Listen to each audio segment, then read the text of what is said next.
Lorsque André-René Roussimoff est mort seul dans une chambre d'hôtel à Paris en 1993, le monde a pleuré la chute d'un géant. Mais derrière les gros titres évoquant une insuffisance cardiaque et les discours d'hommage se cachait une histoire bien plus sombre et douloureuse. Une histoire que les médias n'ont jamais réellement racontée. André le Géant n'était pas seulement une légende du catch. C'était un homme qui vivait dans une agonie silencieuse, enseveli sous le mythe et incompris par presque tout le monde. Ces dernières années n'ont pas été marquées par la gloire, mais par la solitude, la douleur croissante et les regrets intimes. Voici l'histoire de la lente déchéance, physique, émotionnelle et personnelle, de l'un des icônes les plus célébrées du XXe siècle. Né pour être différent. André le Géant est venu au monde déjà hors norme. Né le 19 mai 1946 à Coulommiers, en France, il pesait un impressionnant 6 kilos à la naissance, presque le double de la moyenne. Enfant, il a grandi dans le village de Molien, à l'est de Paris, et sa croissance fulgurante laissait tout le monde sans voix. À l'âge de 12 ans, André mesurait 1,91 m, une silhouette imposante parmi des enfants qui n'atteignaient même pas son épaule. Mais dans ses premières années, bien avant les projecteurs des arènes de catch et des caméras hollywoodiennes, André n'était qu'un garçon atteint d'un trouble que personne ne comprenait. Il travaillait dur dans la ferme de son père, capable de soulever des charges que même des hommes adultes peinaient à porter. Quand cela ne suffisait pas, il suivait des apprentissages en menuiserie et en usine. Mais rien ne semblait lui convenir, ni physiquement, ni émotionnellement. Les chaises étaient trop petites, les lits inconfortables, les pupitres d'école inutilisables. Il quitta l'école à 14 ans, pensant devenir fermier comme son père.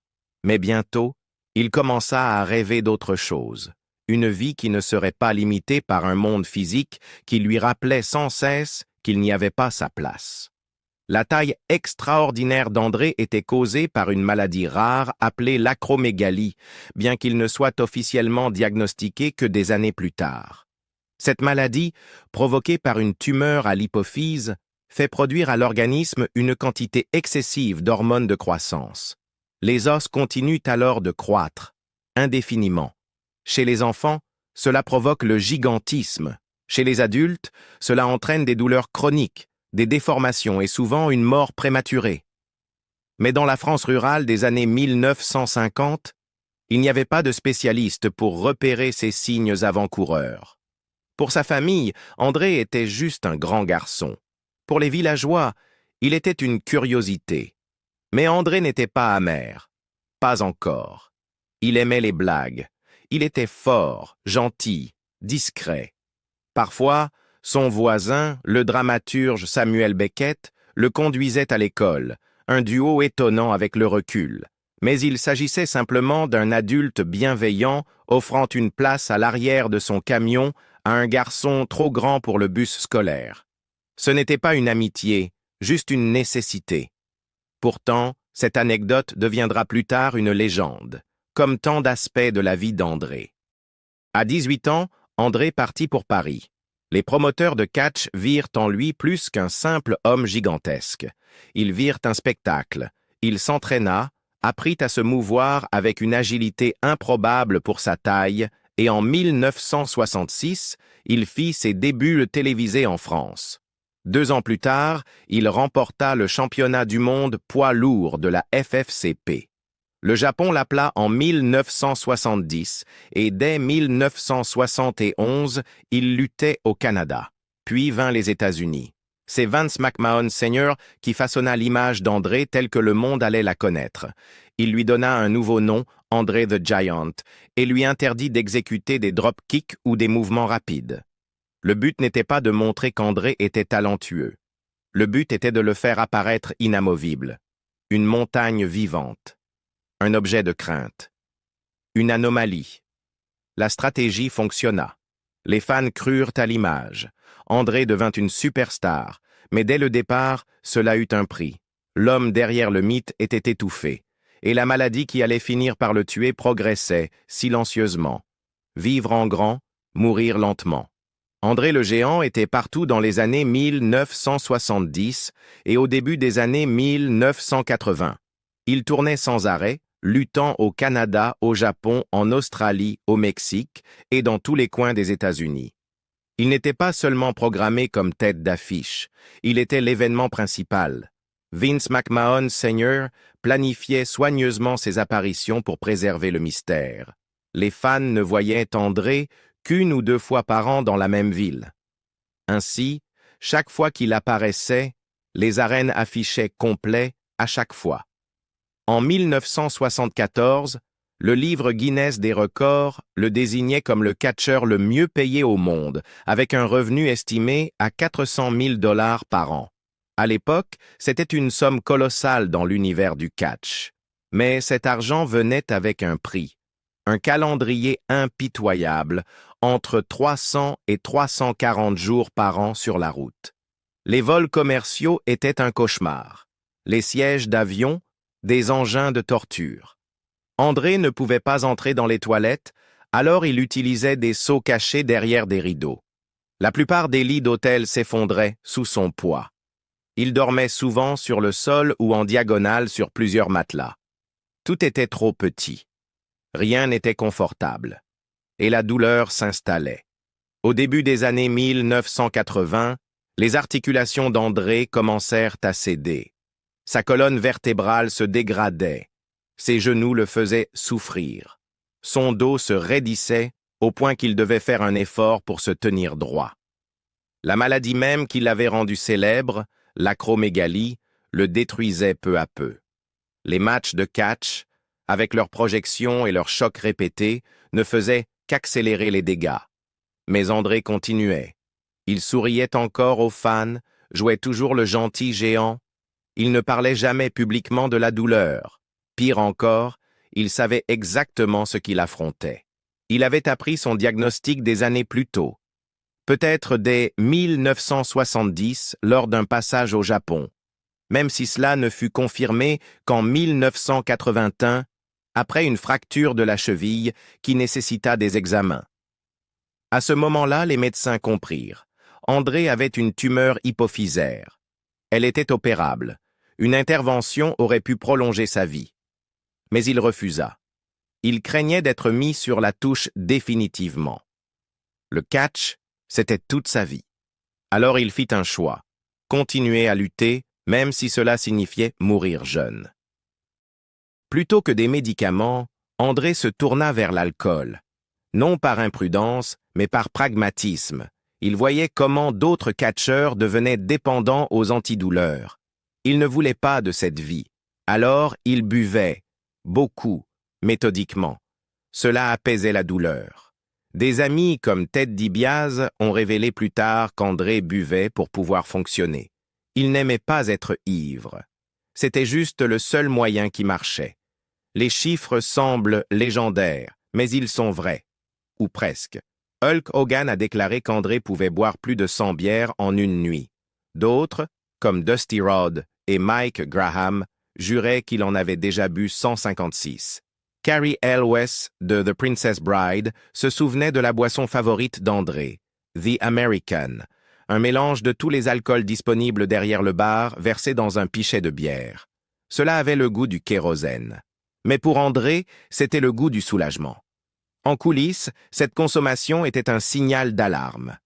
André s'automédicamentait. Il déclinait, et tout le monde autour de lui commençait à s'en rendre compte, même s'il refusait de le dire à voix haute. Chirurgie, cinéma et poids des attentes. En 1986, André le Géant se retrouva sous un nouveau genre de projecteur, non pas sur le ring, mais sur un plateau de tournage. Il avait été choisi pour incarner Fezzik, le gentil géant dans The Princess Bride de Rob Reiner. Le rôle était parfait. Il ne nécessitait pas un jeu d'acteur technique, mais une présence. Et André en débordait. Pourtant, ce que le public ne vit jamais, c'est la douleur insupportable qu'il endura durant le tournage. Son corps, à ce moment-là, tenait à peine debout. Des années de souffrance avaient abîmé sa colonne vertébrale. Et au début du tournage, à la fin de 1986, André ne pouvait pratiquement plus rester debout longtemps. Cary Elwes, qui jouait Westley, se rappela plus tard qu'André ne pouvait pas rattraper sa partenaire Robin Wright lors d'une scène importante, non par maladresse, mais parce que son dos ne lui permettait tout simplement pas de se pencher ou de bouger rapidement. L'équipe de production dut utiliser des câbles pour soulever les deux acteurs dans certaines séquences. Dans les scènes où Fezzik était censé monter à cheval, André devait être hissé avec des harnais.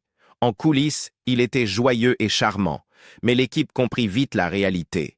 Mandy Patinkin avoua un jour avoir rejoint André et Elwes pour boire un verre et avoir été stupéfait par la quantité d'alcool qu'André pouvait ingérer, non parfaite, mais comme anesthésiant. C'était une question de survie. Peu après la fin du tournage, André se résigna enfin à subir une lourde opération du dos en Angleterre. Les chirurgiens durent utiliser des outils fabriqués sur mesure pour intervenir sur sa carrure massive. Selon la légende du catch Terry Funk, l'opération était extrêmement risquée. L'anesthésiste ne savait pas quelle dose de sédatif administrer à un homme qui, selon certains, avait besoin de 2 litres de vodka juste pour se sentir au chaud à l'intérieur. Mais l'opération était indispensable. La colonne vertébrale d'André était proche de l'effondrement.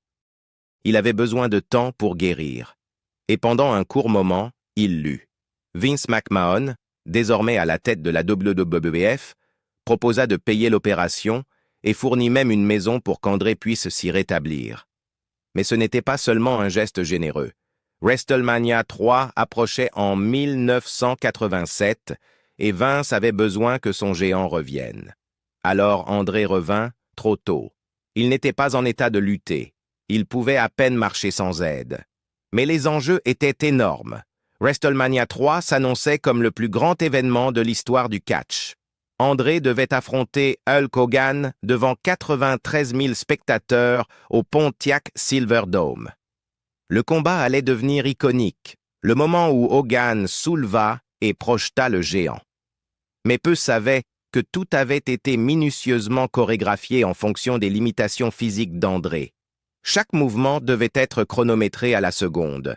Même Hogan ne savait pas avec certitude si André le laisserait gagner jusqu'au moment même du combat. André ne lutta pas ce soir-là par fierté, il le fit parce que c'était attendu, parce que le mythe l'exigeait, parce que Vince McMahon, qui avait bâti une fortune sur le dos d'André, avait besoin d'un dernier miracle de son géant. Et André, comme toujours, donna ce qu'il lui restait pour le spectacle. Le géant s'éloigne des projecteurs. Après WrestleMania 3, le monde voyait André le géant comme immortel. Il venait de permettre à Hulk Hogan de le soulever devant près de 100 000 spectateurs, offrant un moment qui allait définir toute une époque. Mais en réalité, André ne s'en remit jamais totalement. Ce combat avait pris tout ce qu'il restait à son corps. Il continua à apparaître sur les affiches de catch, mais son déclin devenait impossible à cacher. Ses genoux étaient en ruine. Sa colonne vertébrale avait déjà été opérée. Désormais, même marcher nécessitait de l'aide. Lors des combats, il commença à s'appuyer sur les cordes pour garder l'équilibre. Ses mouvements étaient plus lents, parfois visiblement pénibles. En coulisses, les catcheurs remarquaient qu'il avait besoin d'aide simplement pour se tenir debout ou lasser ses bottes. Les combats en équipe devinrent la norme, non parce qu'ils étaient passionnants, mais parce qu'ils permettaient à André d'en faire moins. Laisser son partenaire mener le match, se reposer dans un coin du ring. En 1991, André fit ce qui serait sa dernière apparition sur le ring pour la WWF aux États-Unis. Une bataille royale à 17 participants lors d'un show non télévisé à Détroit. C'était plus symbolique qu'autre chose. Il n'était pas un candidat crédible à la victoire.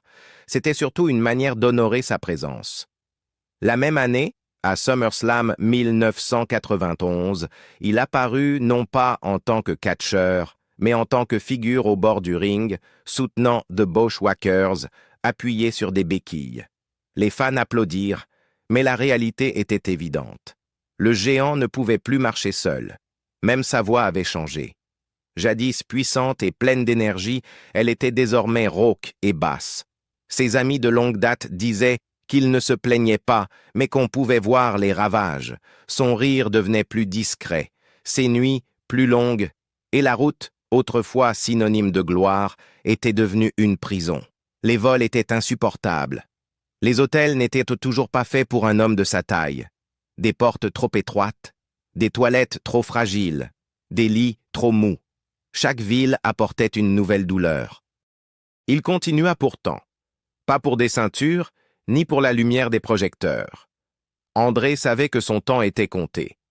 Mais il savait aussi que son nom faisait encore vendre des billets. Ses apparitions au Japon, au Mexique et occasionnellement aux États-Unis satisfaisaient les promoteurs et faisaient rentrer de l'argent. Il n'y avait pas de pension dans le catch, aucun système de soutien à long terme. André travaillait pour survivre, même si son corps montrait clairement des signes d'effondrement. Son dernier combat eut lieu le 4 décembre 1992 au Japon. Il fit équipe avec son vieil ami Giant Baba dans un match par équipe à 6. Ce fut discret, loin de la grandiloquence de WrestleMania. Mais en un sens, c'était approprié. Le Japon avait été l'un des premiers endroits à accueillir André comme plus qu'une curiosité. Ce soir-là, il termina sa carrière non en tant que mythe, mais en tant qu'homme. Il retourna en France quelques semaines plus tard, non pour un combat, mais pour quelque chose de bien plus personnel. Son père était décédé. André rentrait pour assister aux funérailles. Il prolongea son séjour pour être auprès de sa mère en deuil. C'était en janvier 1993. Personne ne le savait encore, mais André le Géant venait de livrer son dernier combat. Le compte à rebours était lancé, seul à Paris. En janvier 1993, André le Géant retourna dans son pays natal dans des circonstances douloureuses. Son père était décédé, et pour la première fois depuis des années, André ne voyageait ni pour les affaires ni pour un spectacle. Il rentrait chez lui pour faire ses adieux. Les funérailles eurent lieu en banlieue parisienne, en présence de la famille proche et d'amis d'enfance. À cet instant, André n'était plus la star mondiale du catch. Il était un fils, un endeuillé, un homme qui se retirait dans quelque chose de plus calme que la lumière des projecteurs sous laquelle il avait vécu pendant des décennies. Après les obsèques, André décida de rester un peu plus longtemps en France. L'anniversaire de sa mère approchait et il voulait être à ses côtés. Pour un homme ayant passé la majeure partie de sa vie sur la route, entre aéroports, arènes et chambres d'hôtel, c'était une rare opportunité de faire une pause. Pas de caméra, pas de promoteur, pas de script, juste la famille, juste le foyer. Mais derrière ce geste de réconfort se trouvait un corps trop usé et un cœur à bout de souffle. Dans la nuit du 27 janvier, André s'enregistra dans un hôtel parisien. Ce devait être un court séjour, quelques jours à peine avant de rentrer aux États-Unis. Il passa la soirée avec de vieux amis, jouant apparemment aux cartes. L'un de ses plaisirs de toujours.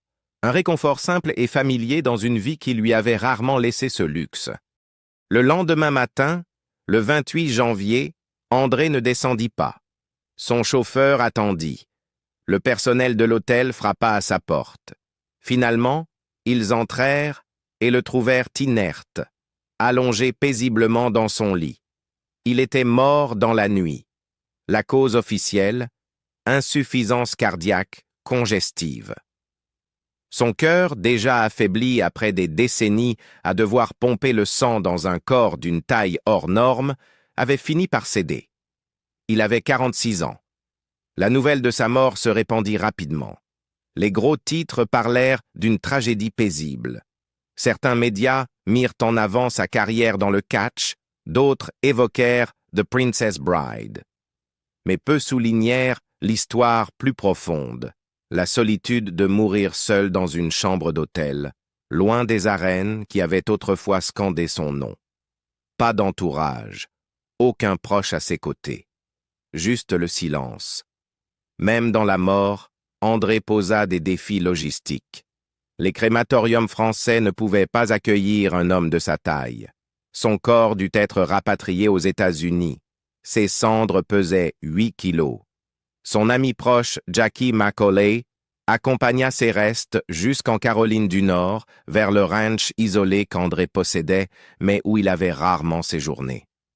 Là, un autre ami, l'arbitre Frenchy Bernard, dispersa ses cendres à cheval, comme André l'avait souhaité. Ses funérailles aux États-Unis furent modestes et privées. Hulk Hogan prononça l'éloge funèbre. Parmi les présents figuraient Macho Man, Randy Savage, Vince McMahon et Mae Young. Une cérémonie familiale distincte fut organisée en France. Il n'y eut ni adieu grandiose, ni spectacle gigantesque. Juste quelques personnes qui le connaissaient vraiment, disant adieu à l'homme derrière le mythe. Et quelque part à Seattle, sa fille Robin apprit la nouvelle, non par la famille, mais via un message laissé sur le répondeur par un avocat. C'est ainsi qu'elle découvrit que son père était parti. Un héritage trop grand pour tenir quelque part. André le géant n'a laissé derrière lui ni fils ni héritier dans le monde du catch, ni déclaration solennelle sur la manière dont il souhaitait être commémoré. Mais ce qu'il a laissé est bien plus complexe. Un héritage façonné par la célébrité, assombri par la douleur et porté par la seule personne qu'il a à peine connue. Sa fille, Robin Christensen-Roussimoff. Robin est né en 1979 en France. Sa mère, Jean Christensen, travaillait dans les relations publiques du catch, l'une des rares femmes à voir en André, non pas une attraction, mais un homme. Leur relation ne fut jamais officialisée par un mariage, et peu après la naissance de Robin, la carrière d'André l'éloigna une fois de plus. Il vivait aux États-Unis, tandis que Robin grandissait avec sa mère en Amérique, loin des circuits et des stades qui avaient dévoré sa vie. Malgré le fait d'être son unique enfant, Robin ne vit son père qu'environ 5 fois. Certaines rencontres eurent lieu en coulisses lors de shows de la WWF, quand la tournée passait près de Seattle. Les autres, principalement des comparutions au tribunal, liées à la pension alimentaire et à la paternité. André ne reconnut pas Robin immédiatement. Il fallut un test ADN imposé par la justice pour établir la filiation. Et même après l'avoir reconnu, il resta distant, pas cruel, simplement absent. Et lorsque Robin fut assez grande pour poser des questions, il disparaissait déjà peu à peu des projecteurs et de sa vie. Elle déclara plus tard à CBS Sports qu'elle ne pouvait pas se résoudre à regarder ses combats. C'était trop douloureux. Pas à cause de ce qu'il faisait sur le ring, mais à cause de tout ce qu'il aurait pu être en dehors. « C'est mon père, disait-elle. Mais ce n'est pas le cas. Vous comprenez? Il n'a jamais vraiment été là. » Malgré cela, André fit des arrangements avant sa mort. Il laissa tout à Robin, son ranch en Caroline du Nord, ses droits sur les revenus de la WWF, devenue WWE. Et surtout, le contrôle total de son nom et de son image. Chaque fois que son visage apparaît dans un jeu vidéo, sur une figurine ou dans une vidéo hommage, c'est Robin qui donne son accord et elle est rémunérée en conséquence. Aujourd'hui, sa fortune est estimée à environ 10 millions de dollars, en grande partie grâce à ses droits. Mais elle vit dans la discrétion, comme sa mère. Pas de scandale. Pas de projecteur, juste la gestion silencieuse d'un héritage trop immense pour être ignoré. En 1993, la WWE créa son Hall of Fame, et André fut le premier et seul intronisé cette année-là. Il établit la norme pour tous ceux qui suivirent. Son nom est gravé sur le trophée remis chaque année à WrestleMania lors du Andre the Giant Memorial Battle Royale. Encore aujourd'hui, de nouvelles générations de fans, pour la plupart nés après ses derniers combats, découvrent son histoire, ou du moins la version qui alimente la légende. Mais pour ceux qui l'ont connu, et pour la fille qui n'en a eu qu'un bref aperçu, cette légende a eu un prix. André passa sa vie à dominer le monde, sur les affiches, sur le ring, dans les souvenirs. Mais il est mort comme tant d'autres, dans le silence, la douleur et loin de ceux qui l'aimaient. André le géant était plus grand que nature à tous les égards, mais derrière le mythe se cachait un homme qui souffrait bien plus qu'on ne l'a jamais su. Qu'est-ce qui vous a le plus surpris dans son histoire?